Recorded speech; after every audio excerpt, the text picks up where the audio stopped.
Gusto niyo ba magkaroon ng ganito kagandang buhok? Ang light blonde hair color, best hair color for student at para sa mga babaeng medyo conservative ang peg. Ayan, unang-una ginawa natin, ginupitan muna natin si Madam sa desired length na kanyang gusto, 'di ba? Mabilis lang tayo magupit, guys, kasi syempre naka-layer na yung buhok ni Madam, so ginupit lang natin itong dulo. Pero hindi pa yan yung pinaka-desired na gupit ni Madam, guys, ha.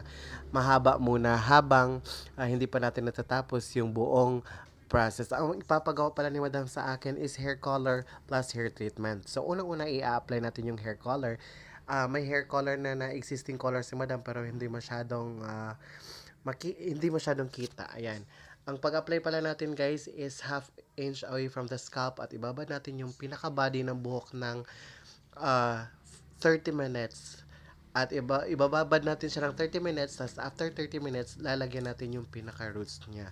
So, nung na-check natin na okay na yung kulay at nakuha na natin yung pinaka-gusto nating kulay, prepare na natin para banlawan yung buhok ni Madam. Of course, after ng banlaw, guys, nilagyan natin siya ng hair treatment at binabad natin siya ng 10 minutes at pinatuyo.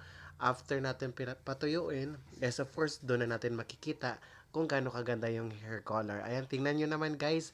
This one of the best hair color na pwedeng-pwede para sa mga students or pwedeng-pwede para sa mga conservative, pwedeng-pwede sa lahat ng klaseng skin type like morena or mapuputi. Ayan, light blonde. Of course, need nating plansyahin kasi nagpa-treatment si Madam. Pinatreatment niya ng Brazilian blowout. So, for the go lang, guys. Ayan. Habang nag-aantay tayo para matapos yung pagpa-plansya, para ma-perfect na natin yung total process ng ating hair color at treatment. Of course, kailangan natin talaga i-take time at ang ginamit natin dyan na degrees is 200 degrees lang, guys, kasi hair treatment lang naman yan. At after na nating maplansya, na-finalize na natin yung gupit ni Madam na medyo mahaba lang konti.